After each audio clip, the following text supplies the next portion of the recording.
नमस्कार। दुनिया इस वक्त एक बहुत बड़े आर्थिक बदलाव के मुहाने पर खड़ी है। एक ऐसा बदलाव जो पूरी तरह से टिकाऊ और सतत काम की ओर है, जिसे अक्सर ग्रीन जॉब्स या हरित रोजगार कहा जाता है। आज की इस चर्चा में हम इसी गहरे बदलाव का विश्लेषण करेंगे और समझेंगे कि इस पूरी शिफ्ट का हमारे भविष्य के लिए असल में क्या मतलब है।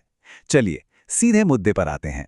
सबसे पहला सवाल जो मन में आता है वो ये है कि एक कम कार्बन वाली दुनिया में आखिर कामकाज का भविष्य कैसा दिखेगा। ये सोचना बेहद जरूरी है कि जैसे जैसे हम एक जलवायु लचीली अर्थव्यवस्था की ओर बढ़ रहे हैं, वैसे वैसे वैश्विक स्तर पे करियर के अवसरों का पूरा ढांचा किस तरह से बदलने वाला है। इस चर्चा को हमने कुछ मुख्य बिंदुओं में बांटा है। हम शुरुआत करेंगे कि असल में हरित रोजगार हैं क्या। फिर हम बात करेंगे एक न्याय संगत संक्रमण की जरूरत पर। इसके बाद इसमें महिलाओं की बेहद अहम भूमिका, कौशल विकास की चुनौतियां और आखिर में हम नजर डालेंगे 2026 के रोजगार बाजार पर। तो पहले हिस्से से शुरू करते हैं। आखिर ये हरित रोजगार यानी ग्रीन जॉब्स वास्तव में हैं क्या? आज की तेजी से बदलती अर्थव्यवस्था में इस बुनियादी बात को समझना बहुत जरूरी है। इंटरनेशनल लेबर ऑर्गेनाइजेशन यानी ILO की परिभाषा इस मामले में काफी स्पष्ट है। उनके अनुसार ग्रीन जॉब सिर्फ कोई भी पर्यावरण से जुड़ा काम नहीं है। ये कृषि, मैन्युफैक्चरिंग या रिसर्च का वो काम है जो पर्यावरण को बचाने या उसे बेहतर बनाने में ठोस योगदान दे। और साथ ही साथ ये एक डिसेंट वर्क यानी सम्मानजनक काम भी होना चाहिए। अब यहाँ एक बड़ा दिलचस्प पेंच है। मतलब सिर्फ पेड़ लगाना या पर्यावरण बचाना ही काफी नहीं है। अगर कोई ऐसा काम है जहां खतरनाक रसायनों का सामना करना पड़ रहा है या फिर काम करने की जगह सुरक्षित नहीं है, सही वेतन नहीं मिल रहा है, तो ऐसे काम को सच में ग्रीन नहीं माना जा सकता। बुनियादी अधिकार और सुरक्षा भी उतनी ही अहम है। और इसका दायरा कितना बड़ा है, जरा इस आंकड़े पर गौर करें। 2026 तक दुनिया भर में दर्जनों अलग अलग क्षेत्रों में 6,290 सक्रिय ग्रीन जॉब पोस्टिंग्स मौजूद हैं। ये कोई छोटा मोटा पर्यावरण का बाजार नहीं रह गया है, बल्कि ये अब मुख्य धारा का एक बहुत बड़ा इकोसिस्टम बन चुका है। ये बदलाव सच में बहुत तेज है। चलिए अब अपनी चर्चा के दूसरे अहम हिस्से की ओर बढ़ते हैं। एक न्याय संगत संक्रमण। कार्बन पर निर्भर रहने वाले उद्योगों से दूर हटने का ये जो पूरा सिलसिला है, ये सबके लिए निष्पक्ष होना चाहिए। जस्ट ट्रांजिशन या न्याय संगत संक्रमण, यह शब्द सुनने में थोड़ा तकनीकी लग सकता है, लेकिन इसका सीधा सा मतलब जलवायु कार्यवाही में सामाजिक न्याय को जोड़ना है। यानी जब दुनिया इस नई टिकाऊ अर्थव्यवस्था की ओर मुड़े तो फॉसिल फ्यूल जैसे पुराने उद्योगों में काम करने वाले मजदूरों और कमजोर समुदायों को उनके हाल पर न छोड़ दिया जाए, उन्हें भी साथ लेकर चलना है। ये तस्वीर इस बदलाव के मानवीय पहलू को बहुत ही गहराई से दर्शाती है। ये साफ दिखाती है कि श्रमिक आंदोलन और जलवायु कार्रवाई कोई दो अलग अलग चीजें नहीं हैं, बल्कि ये एक दूसरे से गहराई से जुड़े हुए हैं। लोगों के रोजगार की रक्षा करना भी पर्यावरण की रक्षा जितना ही जरूरी है। UNDP की रिसर्च इस बात को और पुख्ता करती है।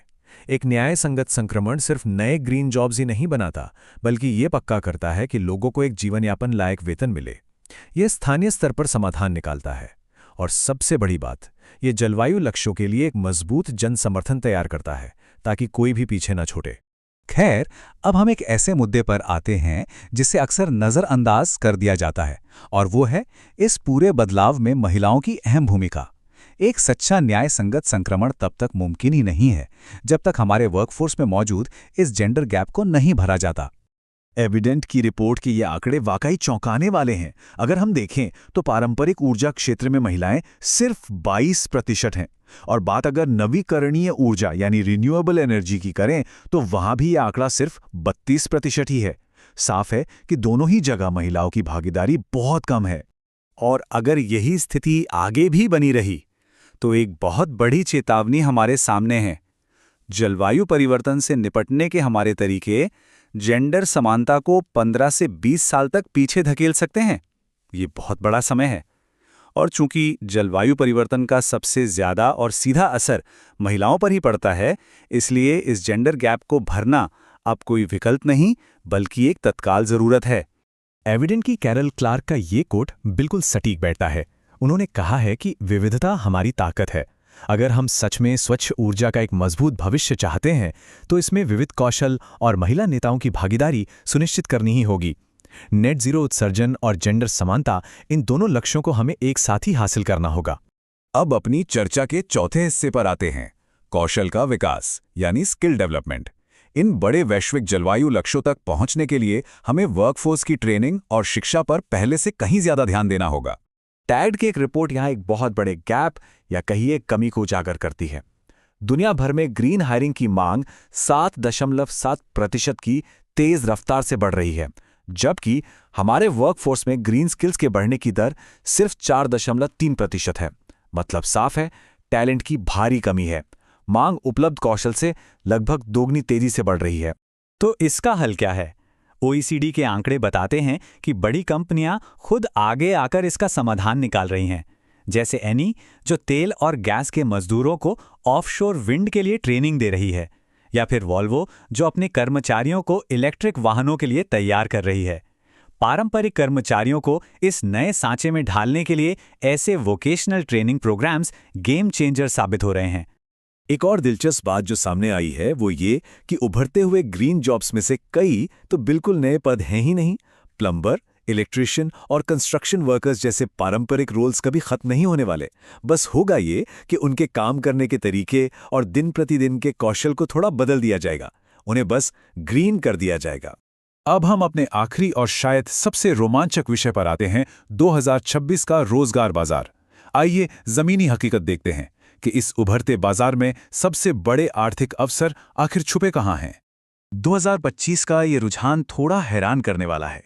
53% ग्रीन स्किल्ड कर्मचारियों को उन पदों पर रखा गया जिनके जॉब टाइटल्स में ग्रीन शब्द था ही नहीं। इसका सीधा सा मतलब ये है कि सस्टेनेबिलिटी अब सिर्फ पर्यावरण से जुड़े किसी एक खास विभाग का काम नहीं रह गया है। ये अब फाइनेंस, ऑपरेशंस और डेटा जैसे हर विभाग के डीएनए में शामिल हो चुका है। 2026 में जिन रोल्स की मांग सबसे तेजी से बढ़ रही है वो बहुत ही विविध हैं। कंपनियों के ESG कमिटमेंट्स को पूरा करने वाले सस्टेनेबिलिटी मैनेजर्स से लेकर डिजिटल इंफ्रास्ट्रक्चर में फाइनेंस संभालने वाले विशेषज्ञों तक, जलवायु से जुड़े वादों को कागज से उतारकर जमीन पर लाने के लिए इन सभी रोल्स की भारी मांग है। और इस सब के पीछे का अर्थशास्त्र देखिए, 100 से 150 ट्रिलियन डॉलर्स। जी हाँ, 2050 के कार्बन न्यूट्रलिटी लक्ष्यों तक पहुंचने के लिए यह अनुमानित आंकड़ा है। ये विशाल रकम इस बात की गवाही देती है कि ग्रीन इकोनॉमी की तरफ बढ़ना 21वीं सदी के सबसे बड़े आर्थिक अवसरों और प्रेरकों में से एक है। तो ये चर्चा एक बहुत ही अहम और थोड़े उकसाने वाले सवाल पर आकर रुकती है।